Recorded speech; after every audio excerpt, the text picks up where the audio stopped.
I think we're live. Hello, I'm David Ben Murphy. This is Telpax 1, Telpax 1, TELPAX number 1. If you're searching for us on YouTube, that's our call sign. That's the way it was back when I was a kid with ham radio. You had a call sign to find somebody, and that's how to find us on YouTube to get our schedule. Go to our live broadcast or find out what's going on. Listen to the old stuff too. So we have a topic, and what is it? Okay, so stupidity. Does sin make you stupid? And this is a saying this is my daddy, my earthly father. His sayings that I always remember and always chuckled about. That, well, he thought that Adam, before he sinned, was a very brilliant, smart guy. And then sin changed all that. He wondered about how brilliant Adam could have been before the fall. And it brings us to mind today's topic. And by the way, we can change the topic at a moment's notice. If any of you has a question, something you want to talk about, it doesn't matter. You got to start somewhere with something, and it might as well be this. But anything of a personal nature, hopefully spiritual nature, but not even necessarily that. Whatever's on your mind, whatever's bothering you, whatever's bothering me, we can talk about it. The topic of this channel is personal confession. Actually, the idea is to be truthful, to discover the truth. It seems to me that over the years I've noticed that people don't want to talk about their faults, their sins, or the ones that are always lying all the time. There are folks that lie all the time. We all have a lot of lying in us, a lot of untruth. I think that we're progressing daily. Those of us that know Jesus, and if you don't know Jesus, then most of what I'm talking about doesn't even apply to you. It doesn't matter. Go on sinning. It really doesn't matter. Sin, or the striving for sanctification, is something that concerns Christians, people that truly and genuinely want to follow Jesus. Jesus is God. That's the most fundamental thing I can say about him. He always was and always will be. He's before time, beyond time, after time. It seems to me that time is artificial convention created by creatures living in the creation. I think it has to do with speed, time, and distance. And those three together it's a simple algebraic equation. Those, you know two of those, you got the third. Simple algebra. One of the few pieces of math that I actually have used all my life and haven't forgotten. So I want to start off one second, looking to see if there's any calls coming in, and there doesn't seem to be. I'm filling up my second screen with this letter from prison by Dietrich Bonhoeffer. Now, it's pretty intellectual, but he defines stupidity. Well, maybe we should not jump ahead. Let's talk about sin. What is sin? And sin is first and foremost hurting, transgressing, disobeying God. Now, if you don't believe in a personal God, I guess there's nobody to offend, so go right on doing what you're doing. But there are no standards, no real standards, without a personal, eternal God who is himself perfect and won't tolerate in his presence imperfection. Um, that's where Jesus comes in. His blood on the cross does make us perfect, at least perfect in our position potential. Obviously, I don't know any Christians that are perfect. We're all sinners. It's just a question of our realizing that we are and are striving not to be. I guess there are many degrees of sinners.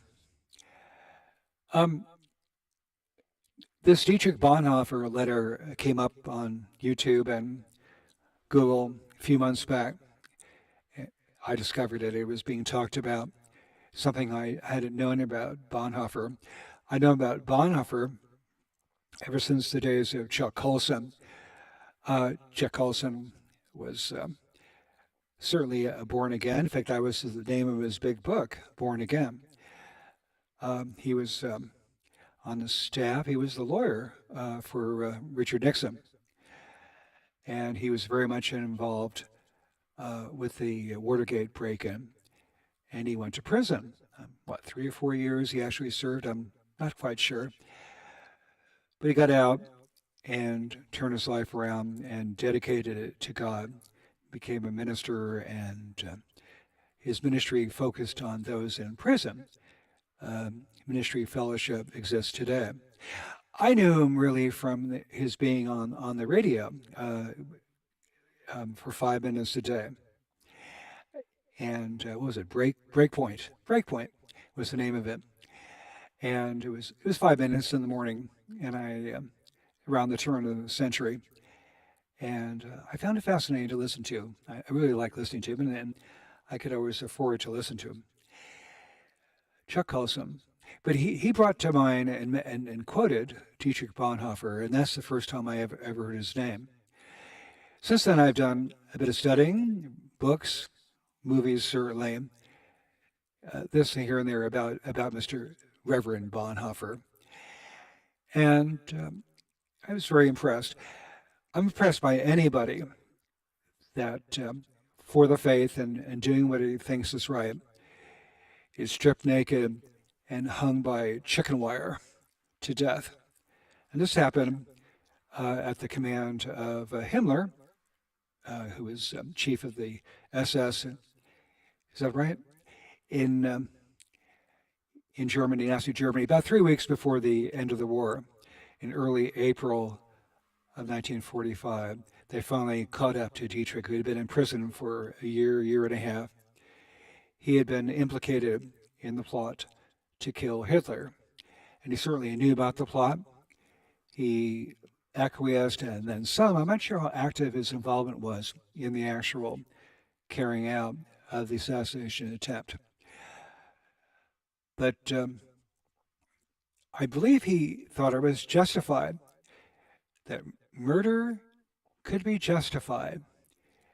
Now, killing other people is justified in self-defense, defense of others, and even defense of your country. Justified war theory depends upon that. And Chuck talked about that during the Iraq War.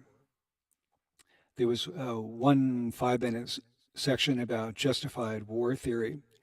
What's interesting is that it was broadcast once and never repeated. It was taken out of the archives.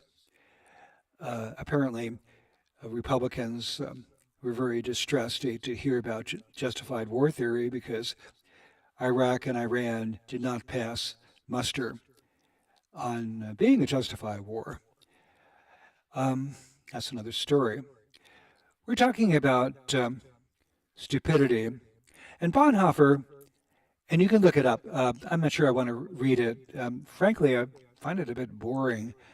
But it's inspirational. I mean, it inspired me to say what I'm going to say right now. My take on Bonhoeffer's definition of stupidity, it is following the crowd. Let me minimize this, see if there's anybody calling in. No. Okay. So, stupidity. Bonhoeffer's take on stupidity, it's basically following the group, taking on the group mentality, taking on the group values, believing the group, following the group, and not thinking for yourself, and certainly not uh, looking to God, trying to understand God, reading the Bible for yourself.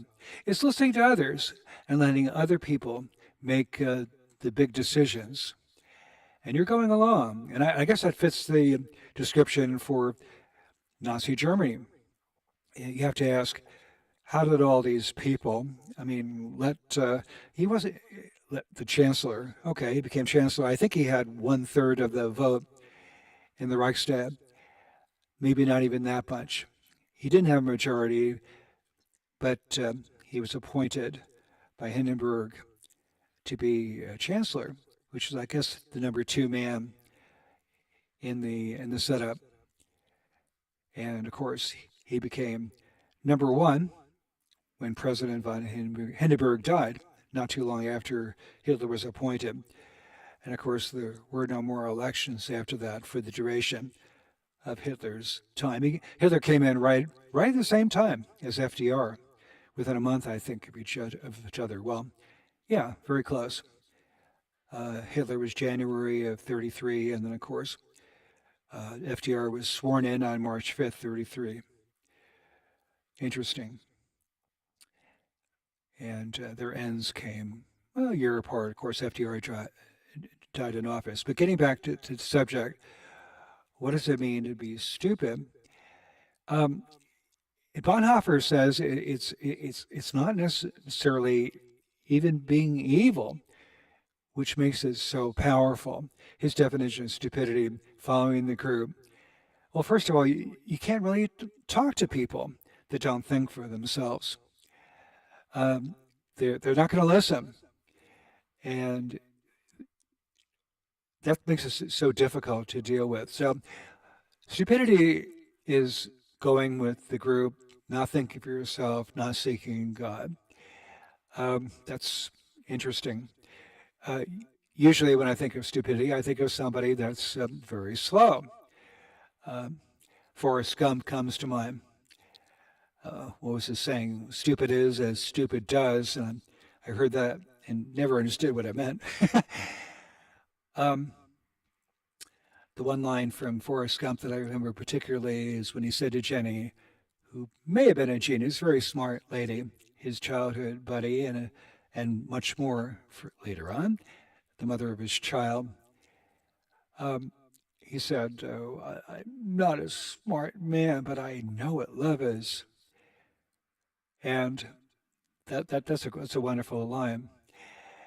Maybe stupidity isn't so much your ability to process information, but it's your ability to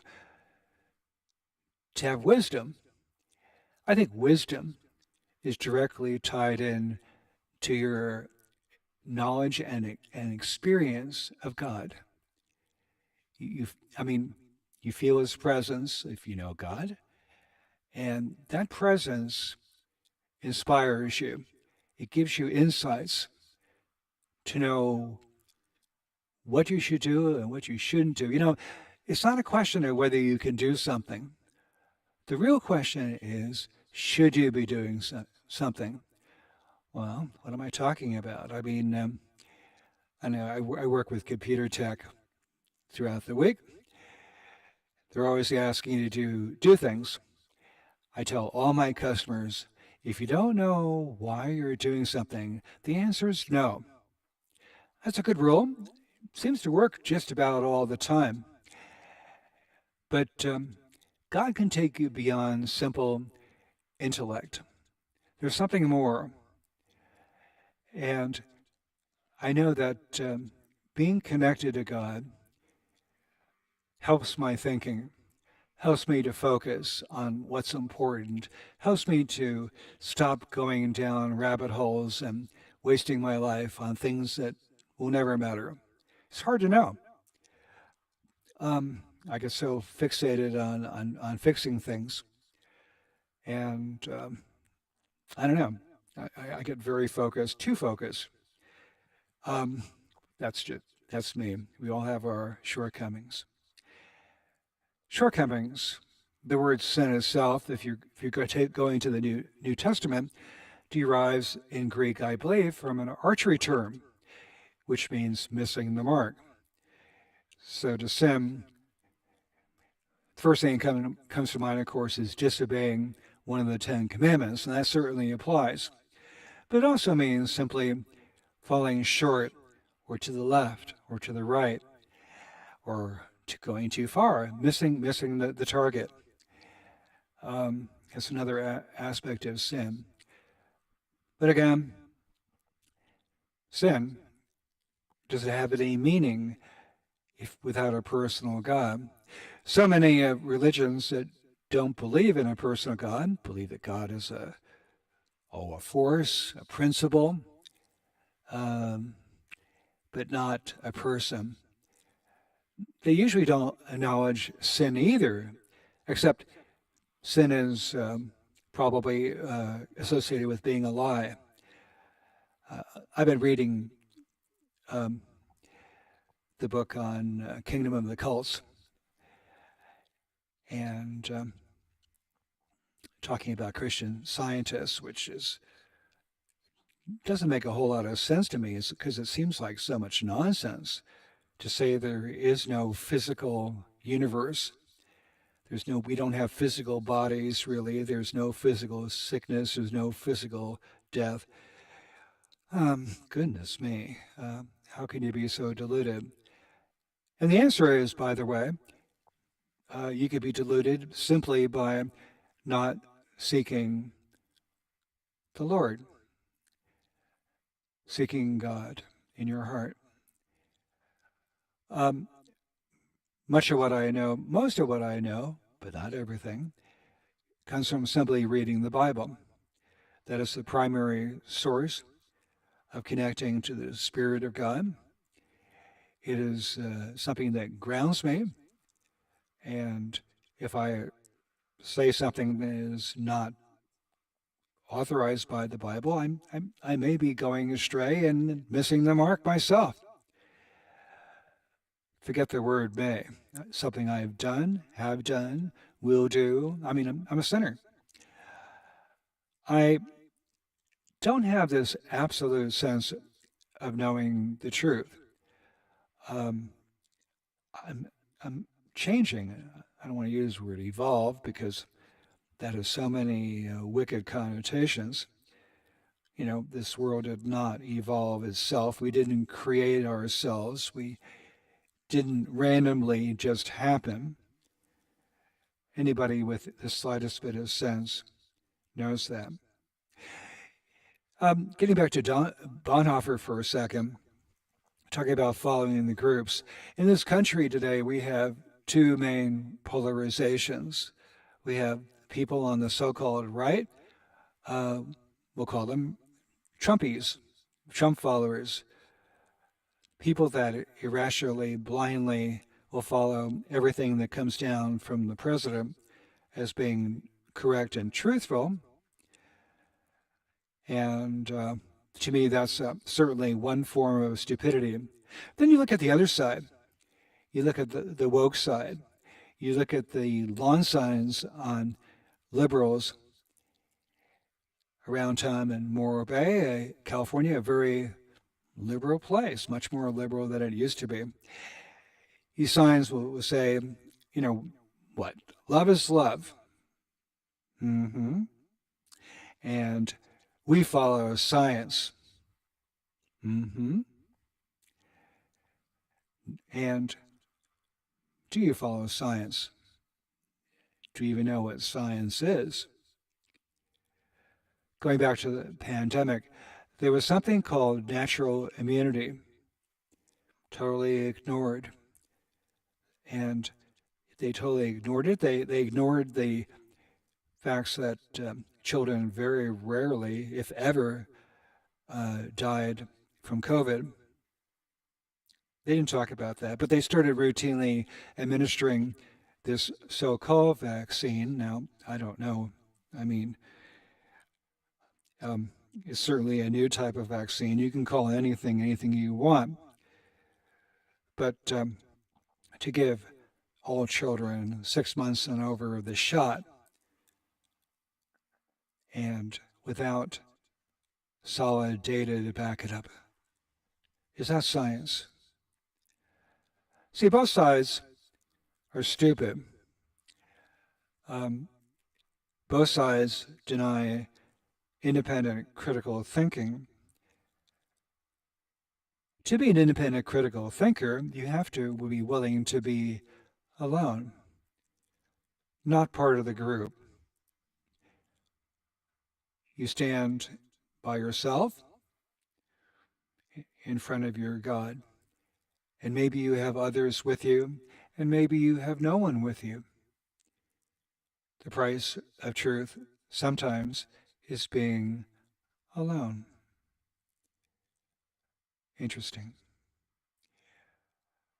All right, so it's 20 after the hour, and I don't see any calls on my screen. And that means I can get out of this place. But I hope to be back each and every Saturday, broadcasting from somewhere. I'm at my little office right now. It's my favorite place for doing this, but it may be broadcasting from other locations, and I may even miss it. I'm kind of torn. I don't like legalistic obligations. I like being free to do things. And the idea of being chained to a time every week to be on the silly computer, well, doesn't appeal to me. But if you're doing a live broadcast, seems to me, you want to have same time, same station going on if people are going to tune in. I was a kid growing up in the 50s, watched plenty of TV. The original control device was up on the wall. George Orwell couldn't foresee that the little TVs would be in our pockets and would be much more powerful and controlling than anything on a wall. You got to forgive him. He had great insight. People that never wanted to think for themselves, but always wanted to be directed. And that describes, I think, most people. Tell me if I'm wrong. Tell me if I'm full of it. On the screen, you should see it, 866-471-4321. That number is active when we're live. The phone is live when we're live, the rest of the time it's out of order. But if we're live, it will ring. And if it rings here, and if I look up, I'll see the screen, and I can patch you in so that everybody can hopefully hear what you have to say. And you can participate from any phone. So, anyhow, I hope that this 4 o'clock Pacific thing, Telpax 1, will develop into something. When I was a child, I was a ham radio operator. Every Friday night at the same time, I think it was 7:30, I'd call CQ, the Defenders of the King, Chestnut. It was a gathering of people to play chess on Friday nights. That's what kind of a nerd kid I was. I wasn't out, places. Of course, I'm just 15, 16 years old. But I was, playing chess on Friday nights. Oh well, I would catch up later on with everything that I had missed as a child. I'm sorry to say. Anyway, God bless you guys. And I look forward to talking to you in the future. Hopefully, you talking to me. Otherwise, have a great day, and we'll see you next time.